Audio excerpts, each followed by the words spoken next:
This is the Little Zion Baptist Church podcast for Sunday, June 8th, 2025. Today's message is coming from Brother Jerry England. Brother Jerry just recently completed an honor flight at the Ozarks trip to Washington, D.C. Brother Jerry is a Vietnam veteran and wished to share his experiences on his flight to D.C. and his experiences in Vietnam. We hope that you get a special blessing from today's message. And now, Brother Jerry England on the Little Zion Baptist Church podcast.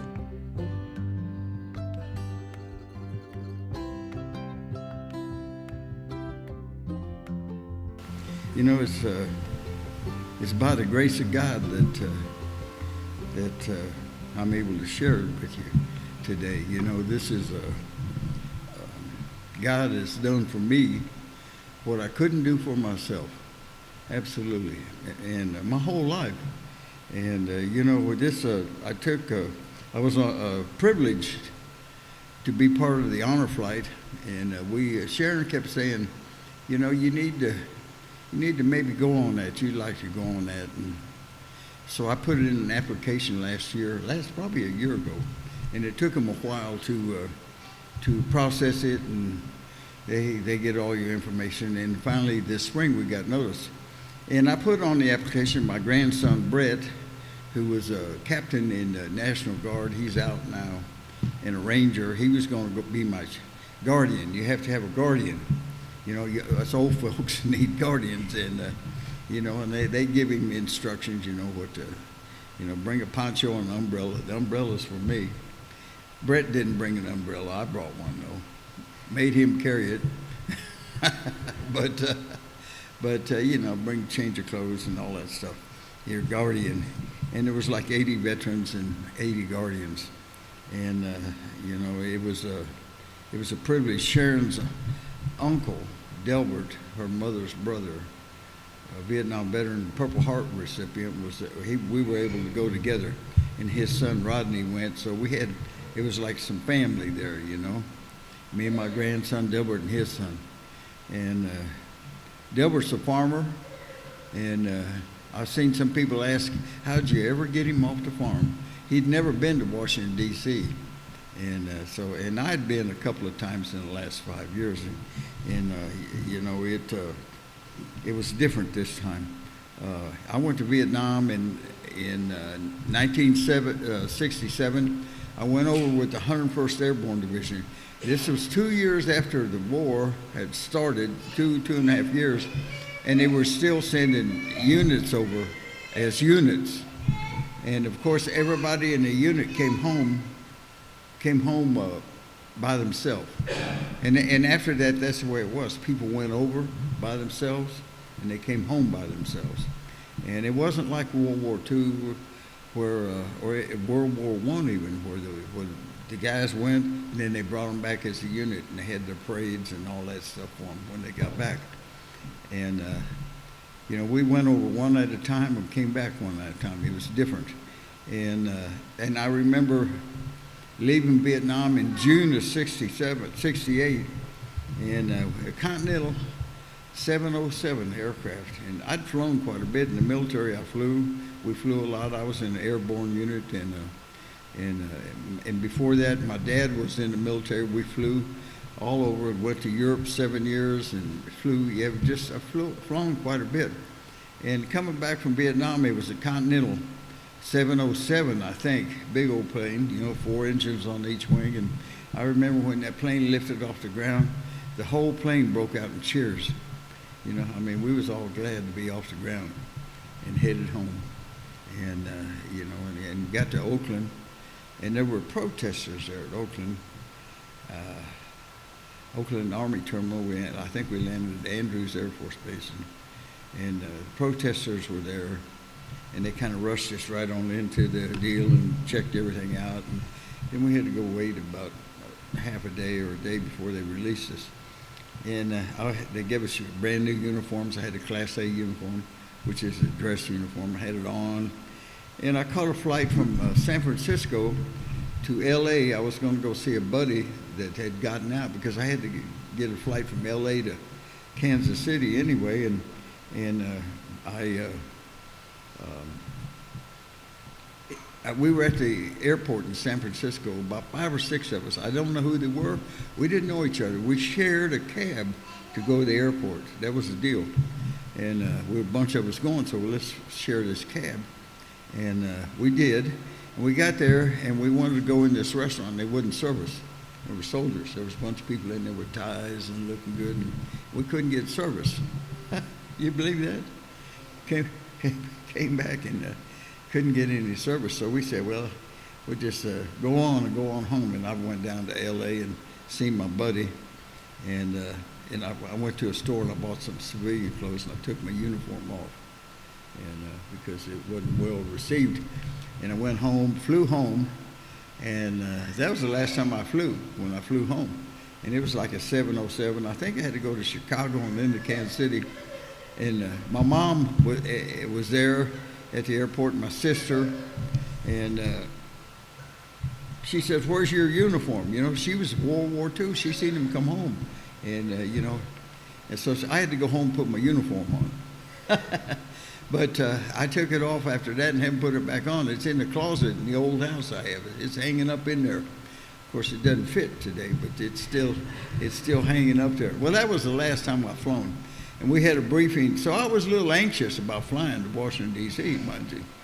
And so we had a briefing on Sunday, the Sunday before, up in Springfield, and they told us what we needed, and they talked to the guardians and all that. And then we came back on Wednesday, and we had to be at the airport at 2:45 in the morning. It's early. And they got us in this room, and it was kind of like military. They had a guy in charge, ex-military, ex-Army, and he was a retired Springfield police officer, David, I can't think of his name. Anyway, he gave us a briefing kind of like in the Army. Got your attention, told you where to go, how long you could stay there, when to leave, how to stand, all that stuff. So they gave us a roll call, and everybody here, and about 160 people. And then afterwards they brought a chaplain in, and we had prayer. And it was kind of like going into combat. Where you get a briefing, you're told what to do, where you're going, and then you have a prayer, and then we went. And after that chaplain gave a prayer, my anxiety left. Isn't that something? Prayer do that, 160 people, and I wasn't the only one praying with him. I mean, there was, and so because some of them guys hadn't flown since either, and. We got on the plane, and it's a different plane than what I'm used to, them big 707s and stuff. This is a 737, and I've been hearing a lot of stuff about the 737s and flying into Washington, D.C. with all the helicopters and all. And, it's kind of, and this thing was like a tube, and the seats were like this. You had 3 seats here and 3 seats here. I got a window, but it was little. But there are 2 engines on either wing, just 2. But they're big ones. And I mean to tell you, when we taxied out there and hit the runway, and he put the throttle down, that thing threw you back, and we were off the ground, and and it was quite the deal. 2 hours to get to Washington D.C. It was raining there when we got there, and it rained the whole time. It didn't pour. It just rained on us, It's kind of, and I think it was very appropriate actually for what we did. And we got there to Dulles Airport, and that's an airport. It's nothing like Springfield or Kansas City. It's Washington D.C. airport. We went in on this one level, and then they got people directing you. When we left Springfield, there were people waving flags and directing us all through, and just. And then as we got out to in the plane, the fire engines had their lights going, and they shot water cannons. It's dark. It's like 4 o'clock in the morning. It's dark, but they shot their water cannons over the airplane as a salute when we left. And when we came into Dulles, we parked way on the backside, and they got what they call people movers, which kind of like, I don't know, they look like buses, but they're not buses. They can go up and cruise right in. And we loaded on them, and then we headed to the terminal. And we're going through the terminal to get on the buses to go downtown. And we're at one level, and we're going along, and we look, Delbert says, look down here. And there was a whole nother airport below us. We went by this thing, and they had them kind of escalators that just flat on the ground, and that people just, you don't have to walk, you just kind of stand on them, and they take you. And then from there, we went up another 3-level airport. It was amazing. And they had 4 buses out there to put 160 of us on, and we got on the buses. And then the police showed up, and there was about 8 motorcycle police officers on Harley Davidsons, mind you. Yeah, absolutely. There wasn't a Jap bike in there, and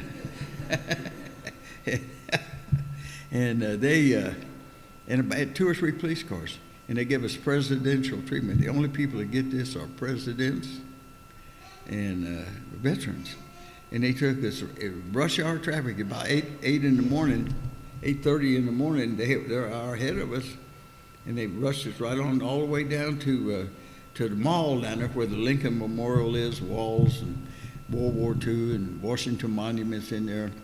And we went down there, and we'd go by these on-ramps, and there would be people backed up for as far as you could see.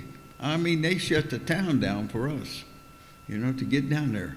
Rush hour traffic in Washington, D.C. is a pretty awesome thing, and to be able to just go around on 2 was an amazing thing. And, it's amazing what they did for us, because we were veterans.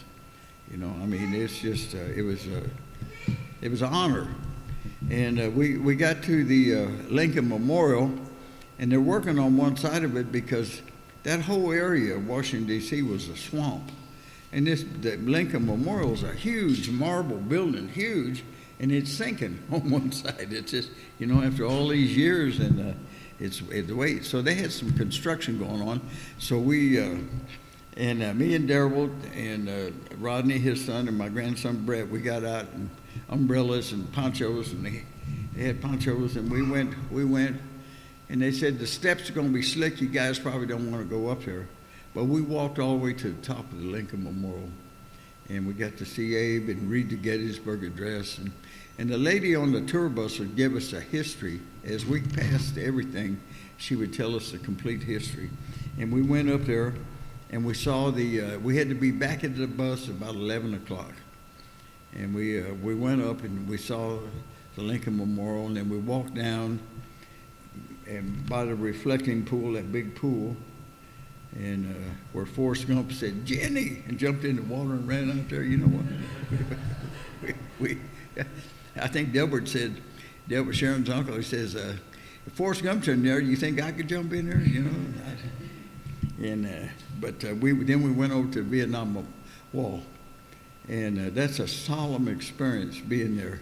It was 2 days after Memorial Day when we were there. We were there on Wednesday morning. Memorial was Sunday. And people had come, thousands of people had come 2 days before. And they laid stuff out at the memorial's a V. And this Chinese lady, it was her design, and it sits down in the ground. There's nothing above the ground.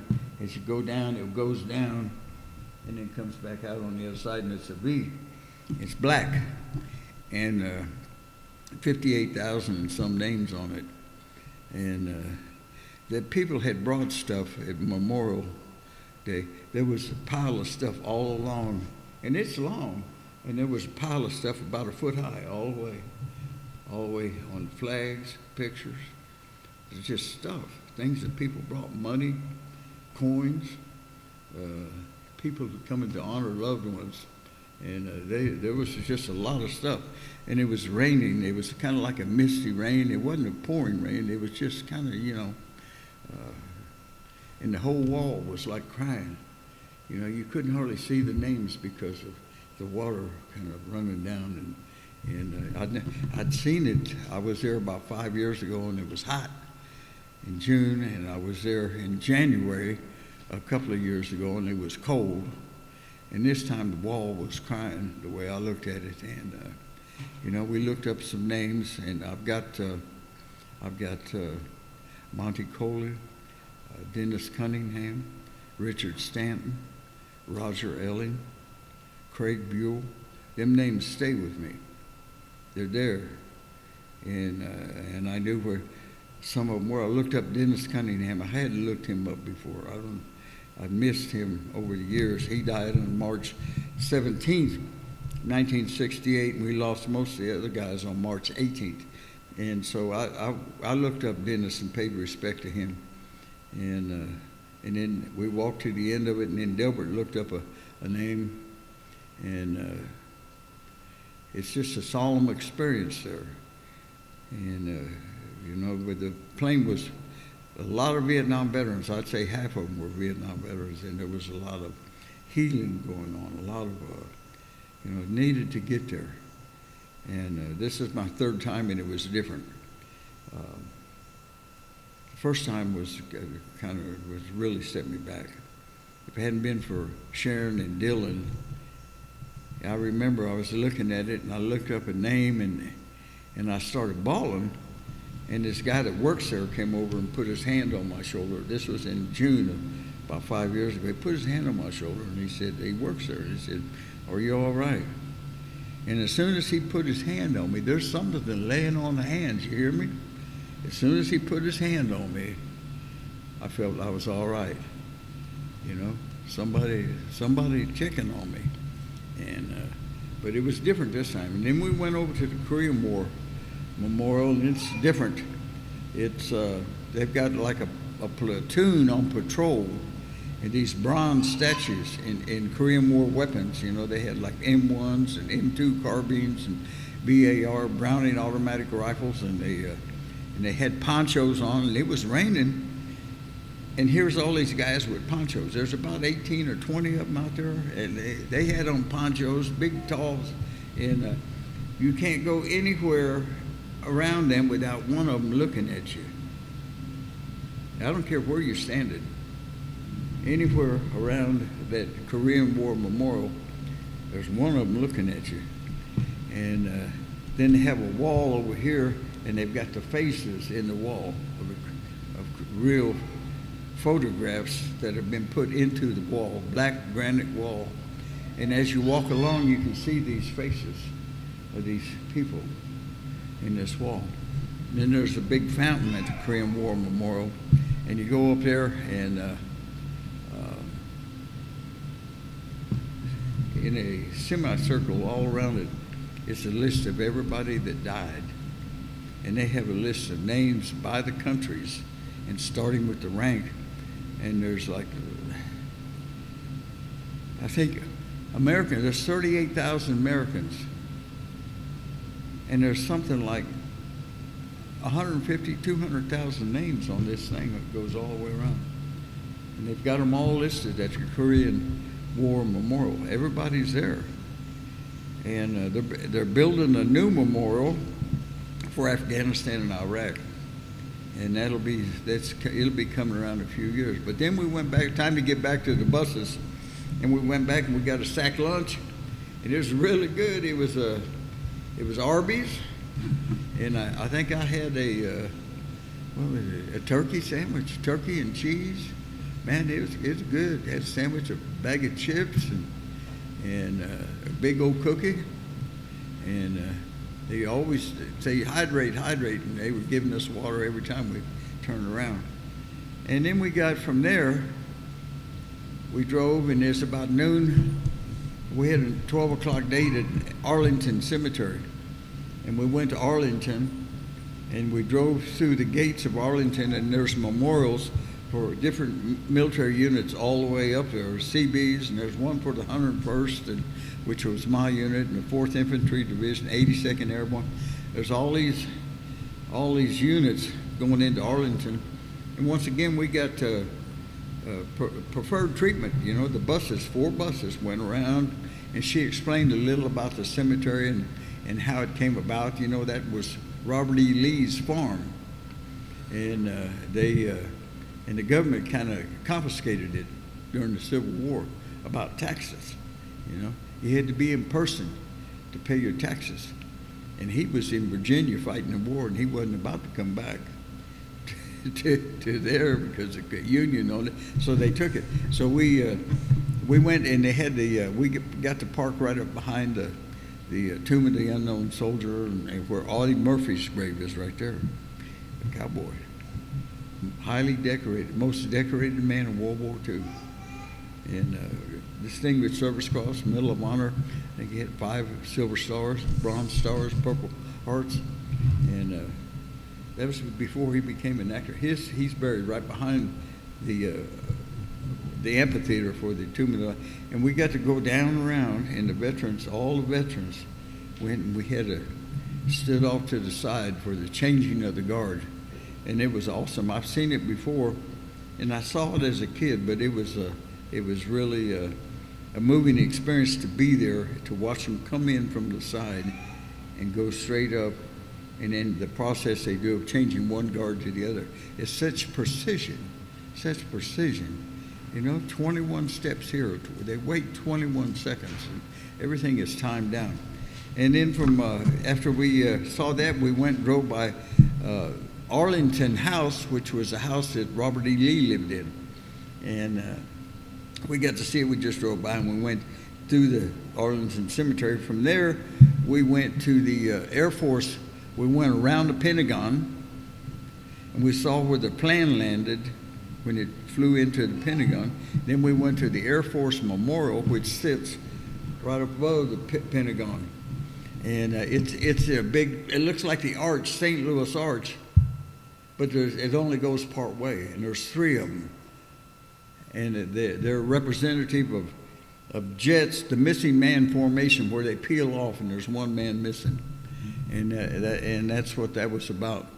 And we got to see what the flight that the plane took to get to Pentagon, because we were looking down at the Pentagon, and they told us that this Hyatt Regency or whatever it was over here, a hotel, and when the plane came in, it took the antennas off the top of the hotel and came in and hit the Pentagon. We saw the memorial there at the Pentagon for the 100 and some that died when that plane crashed there, or 200, whatever it was. But the Air Force put that memorial right there, so a plane won't be able to come in that way again. I mean, it's just, I don't know if they did that on purpose. From there, we loaded up, and we went to it was getting in the afternoon, we went to the Marine Corps Memorial.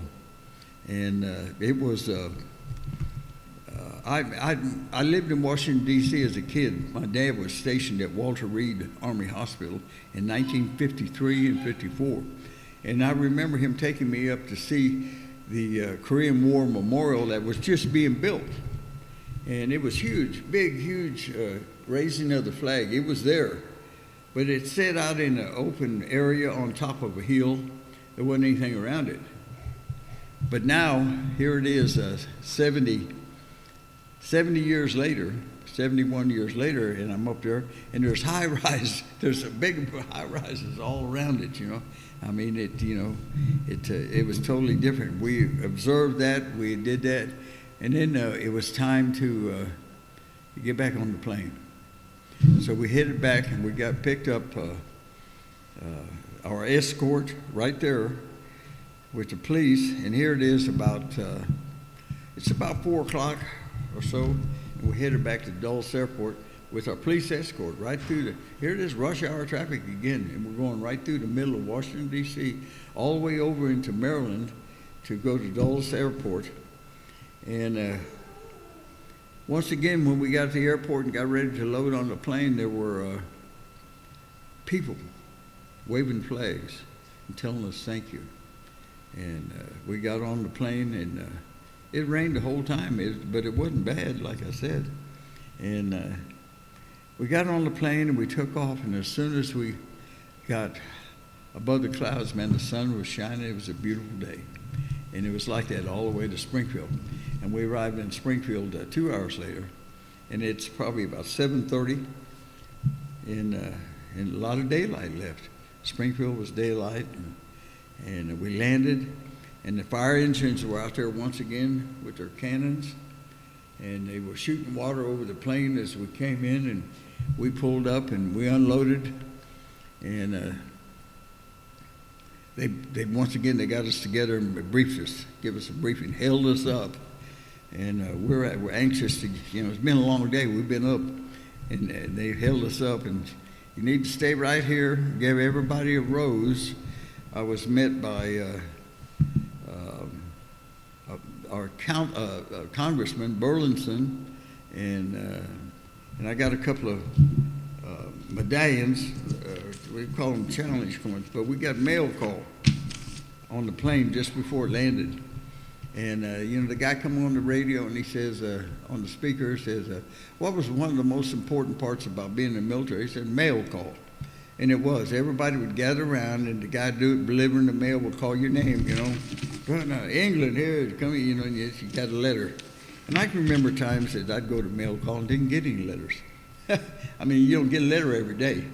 And, it's just kind of let down. You look for the guy that got the package with we call it pogey bait, a guy got a package of cookies from home. He's one you want to look up, A lot of times they would make him open them right there and share them with everybody and keep you all together. But, they gave me this big envelope, and it had a lot of letters in it. And the church here came all out, and I'm so grateful. I really feel like I'm part, of here, to everyone here wrote me a letter, and then many more that aren't here this evening. And I got letters from school kids, and one lady in Mountain Grove, her class wrote letters. Tony Clark, she played here when we played here with the McCunes one time. Tony, she was a bass player. She played here and sang. Her class wrote me letters, and her son, Austin Clark, who teaches at Pershing Elementary School in Springfield, I guess he got his class to write letters. And it was just, and Brett and I read them. We got a letter from Josh Hawley, a certificate type thing. We got one from Eric Smith. Both senators knew that, and I think one of them was supposed to see us, but I think the weather and all changed that. I want to read this letter to you if I can from this 6th grade kid. I'm sorry for taking up so much time, but this letter is important. It says that it's from Ryder, Pershing Middle School, 6th grade. He drew that and all. It says, Dear veteran, my name is Ryder. I go to Pershing Middle School. Anyways, without you, I wouldn't be here. I wouldn't be where I'm at right now. If anything, I could not have the freedom that I have. For anything without you, I'd be dead. Yours truly, Ryder. I thought, how profound is that, that he sent that, It's pretty simple. Without the veterans, maybe none of us would be here, what veterans have done. We got inside and they held us up, and then we started walking through the terminal, and there was a band. I think it was a Masonic band playing military songs and all that. And we were going through there. They gave us a quilt, and we had a rose, and we started getting out by the people. And the first ones were Patriot Guard Riders and the Warriors Watch, which I know a lot of them guys and ridden with them. And they were there welcoming us, shaking hands. And as you go through, people were just lined on either side of the airport, just hundreds, maybe thousands, I don't know, holding signs and saying, welcome home, welcome home, welcome home. And, we just walked on through, and I looked over here, and Sharon's aunts and her mother were over here, and over across the way was Sharon and Dylan and Audra and Corbin, and they all had signs that said, welcome home, Jerry. And Delbert and I, when we started going through there, we came home by ourselves, and there wasn't any of this welcome home. And it was emotional because it's like 58 years are coming. And, and I give God the glory. If I hadn't put Jesus Christ in my life and changed my ways and got sober, I would have missed my homecoming, I'd have missed it. And I'm just grateful that God, through His grace, allowed me to see my homecoming from war. I'm grateful for that. And I'm looking forward to my homecoming. Hallelujah. That's all I got. Thanks for letting me share that.